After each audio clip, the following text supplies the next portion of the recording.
Welcome back to the Talk Nats podcast. My name is Kevin Nibley, and we are sponsored by Old DC Apparel.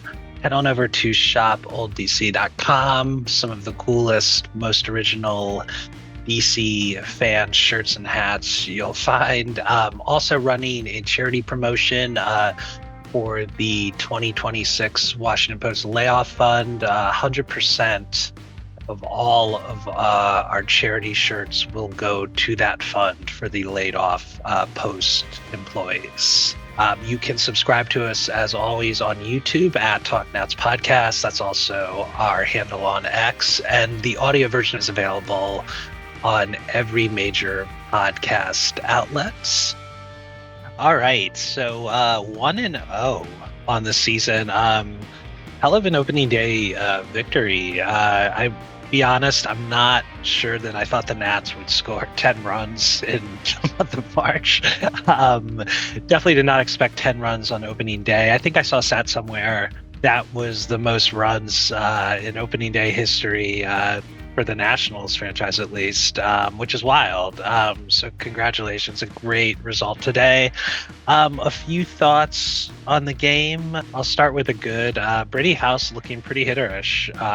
Was surprised to see him in the 3 spot, but he delivered, and he's looking, hopefully like someone who can break out this year. Had to like what you saw from Weimer. I mean, I didn't have that on my bingo card, going 3 for 3, and breaking the scoring open with a home run.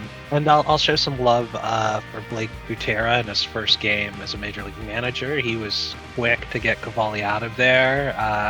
Not something we really were used to seeing with Davey Martinez. Managed the bullpen pretty well. Was able to use Lord to kind of stabilize things, get through the game. In terms of bad things, and it's only one game, I don't want to overreact, but unfortunately these are things that we've seen before, right? So the negatives from today, Chaparro's defense at first base is just unplayable. Missed a pretty easy pickoff throw. Yeah, bounce, but like most first basemen in the major leagues can make that play. Then also missed a throw from Brady House that could have been damaging if the offense hadn't been so good today.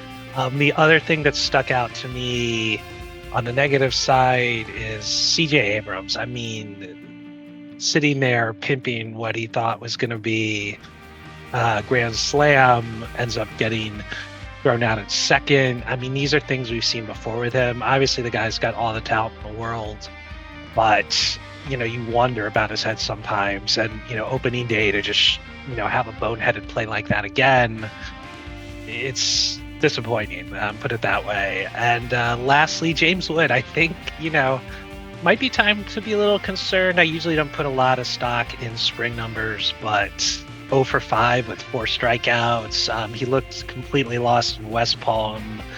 He looks pretty lost in game 1. Again, just one game. I'll probably record this and he'll, hit 3 home runs in game 2 on Saturday. That's how baseball works. But I would say you have to be a little concerned about James Wood. Anyway, we return to part 2 of our conversation with Federal Baseball's own Sam Sallick. We were breaking down everything he saw from the team this spring in West Palm Beach. We were talking about what to look forward to and what to expect in this 2026 season that has just started. And we're going to get into the bullpen. Did pretty well on opening day. All things considered, but it is still one of the great unknowns of this team. So without any further ado, here is Sam Sallick. Now, the bullpen, I guess let's talk about the back end a little bit. Not a lot of experience in a sense, between Beater and Henry. I think they have like 3 or 4 saves combined. And at the moment, I mean, essentially, that would be the back end. How do you feel about that? Do you think that's something where maybe they make some ads during the season if other guys from other clubs get released? Or I guess, how do you see them piecing the bullpen together? Yeah, I definitely think they'll do a lot of like churning through the bullpen with ththose back end of the 40-man roster spots, like we saw this offseason, where like guys are getting DFA'd and going through the carousel. But I think like one of the biggest surprises from this spring is I think most of the guys fighting for bullpen spots have been throwing the ball well. Henry, Yeah. Beater, both been throwing it well. But obviously at the back end, there's a lack of experience. I think I'm not sure if they'll have a set closer, but I do think that that Beater and Henry are definitely two of the high leverage guys. And then honestly, I think they'll see how it plays out early in the season and just kind of ride the hot hand beyond that. Yeah, no, that makes sense. I mean, it is interesting. I think I saw a stat yesterday or something like that that the Nats actually led the Grapefruit League in team Yeah. ERA, which I don't think any of us really Yeah. had on our bingo card looking at the roster. Um, but do you feel like is that something that the new regime with all of the analytics, right, the spin rates and all these new information they're going to try to convey to the players? I mean, do you feel like this managerial staff is maybe the right kind of staff to take over a bullpen of, less than Yeah. experienced guys? Yeah, I think so. And I also think that at least based on this spring, and it kind of makes sense if you think about it, like we'll see some of the earlier returns on the pitching side before the hitting, because it's just easier to like get guys on a different throwing program or have guys get new grips. And like sometimes for some of those guys, those can like be transformational. Whereas Yeah, for hitters, it's like more of a longer term process to like kind of change their swing. And if they change their swing the wrong way, it can mess them up a little bit. But yeah. I think we'll see I definitely think the bullpen will be better than it was last year, just because like the bar is basically the floor. And I think Sure, they'll do yeah. a good job optimizing some of these arms. Cool. Now, yes, I mean, if we're looking at what we've learned from spring so far, I mean, I never take spring training stats Yeah. that seriously, right? But I mean, the team's done pretty well, Yeah. won a good amount of games. Obviously, the ERA is low. But then on the hitting side, you look at guys like James Wood and CJ Abrams not really Mhm. tearing the cover off the ball. Does that concern you at all, or is it's just spring and who cares? I mean, I think it's something to keep an eye on. I think Yeah, yeah. Abrams, the stats aren't amazing, but I actually think his at bat's been pretty good. I think he's definitely working on being more patient. He's been taking his walks this spring. Well, And then yeah, obviously on the bright side, I think Brady House is at a phenomenal spring. We can talk about that. yeah, yeah. No, what were your impressions of Brady House when you were down there? I mean, I think he still looks like Brady House, where he'll probably chase a little more than you'd like, and he'd strike out a little more than you'd like. But right now, if the pitcher is making any mistakes, he's just crushing them. And I think that's definitely his path to being a good hitter. Like last year when he came up, the thing that surprised me the most with how he struggled was just the lack of power.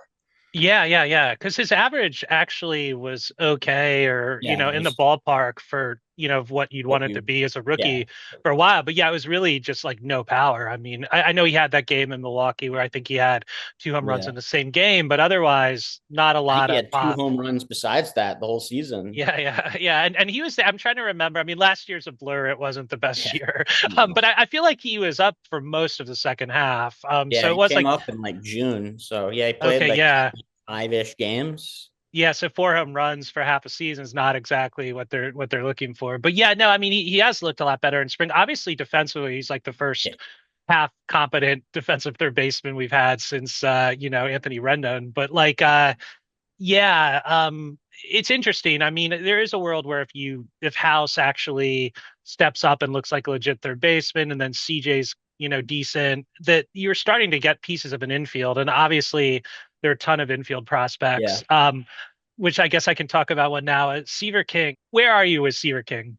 Yeah, I was kind of like bummed out about his season last year. I thought it was kind of a surprise pick at the time, but I think he's got some momentum right now. He looked good in the Arizona Fall League. Think he made a few tweaks to his swing, and I think that's carried over this spring as well. I think that he's hitting more line drives and ground balls, and he is being a bit more patient. You're never going to confuse him with Juan Soto, but I think he's just not swinging at everything right now, which is good. And then I think just he's a great athlete. So I think that the floor here is just like a solid utility player, and you hope that the bat comes around enough to have him be a starter somewhere, whether that's shortstop, second base, third base, maybe even the outfield. Yeah, no, obviously he's a prospect that kind of helped himself this spring. Were there any other guys that obviously aren't going to, start Mhm. on the opening day roster that you noticed that you really felt like maybe move their stock up a little in the organization? There are a couple guys I saw that look pretty good. On the younger side, I saw Ronnie Cruz hit a home run at the end of one of the spring training games. And then when I was back on the backfields, I saw him get another base hit. So that's good. He came over in the Michael Soroka trade, just Mhm. young, 19-year-old kind of raw infielder. So I think he might be a guy to watch for. And then kind of on the closer to the big league side, I know Riley Cornelio is still technically prospect eligible. So I think he came in with some better stuff, looked really good early. It sent him down pretty quickly. So I think they're going to stretch him out as a starter. And then another guy I saw who I think it wasn't as like amazing as those two, but I think Luis Perales looked good. The stuff Mhm. is obviously off the charts. He was throwing more strikes, though I think a lot of some of it he's getting too much plate sometimes. He throws like 100 with a couple good secondary pitches and a lot of life on the fastball. So that was a really Yeah. interesting trade. Honestly, you don't really see prospect for prospect trades too often. Yeah, no, that was definitely an interesting trade. And obviously, Taboni must have liked him from Yeah. Boston. And do you think they'll stand pat with what they have, or do you feel like there's still room for them to add from outside?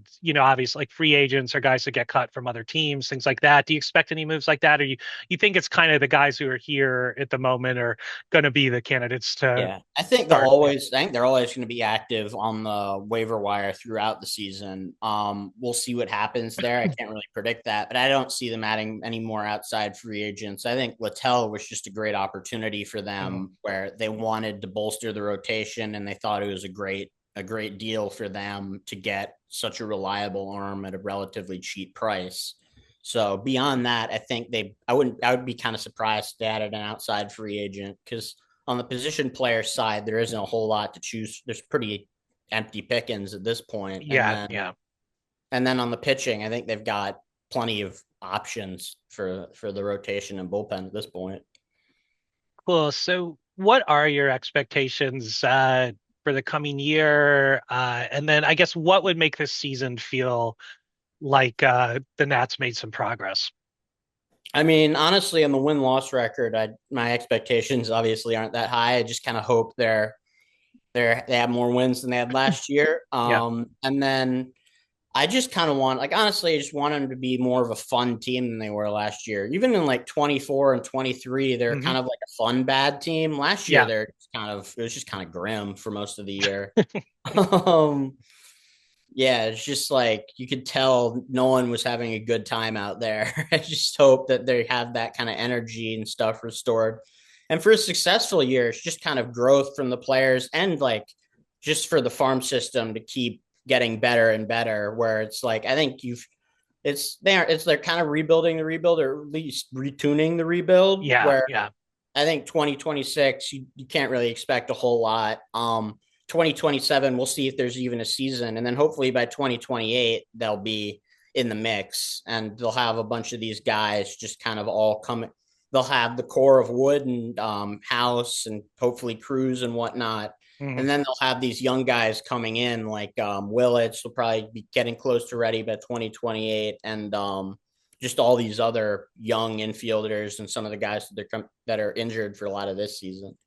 Yeah, no, that was going to be my next question, but it does feel, I think a lot of us Nats fans have felt that that's kind of the idea, obviously, with like the labor uncertainty Mm-hmm. next season with a potential lockout, that the Nats are gearing up for 2028. So do you feel that that's the case? And is this year essentially an evaluation year to see, Yeah. all right, like who are the pieces going to be that we build around as a push towards whatever comes from the next CBA and whatever Yeah, I baseball think looks that's like that? definitely the case. Just try to evaluate, see who's got it, see who may not have it, and then just try and strengthen the farm system, whether that's through trades or the draft or just whatever.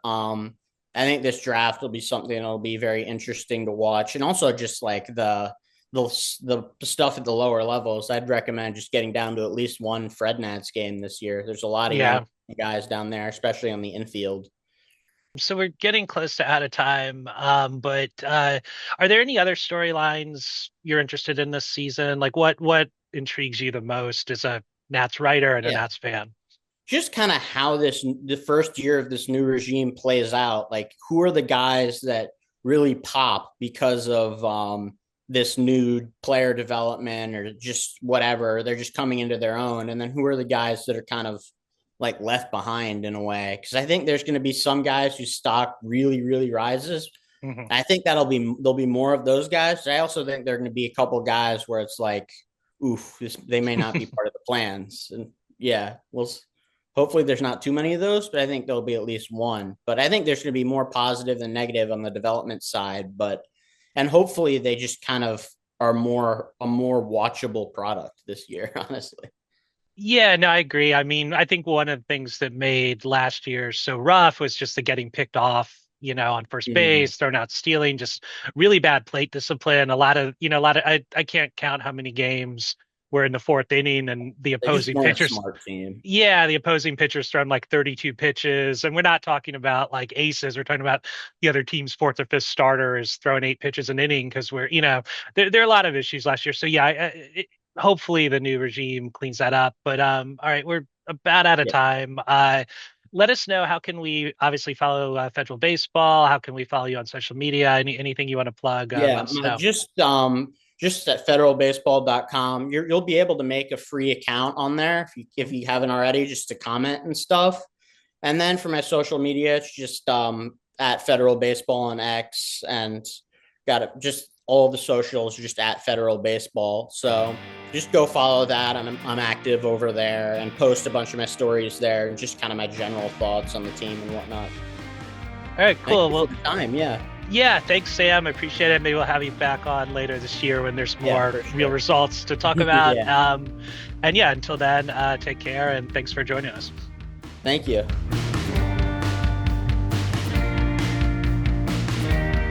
All right, that was our episode. Some great stuff as always. Some really good insights about the team, and please go check out his work at Federal Baseball.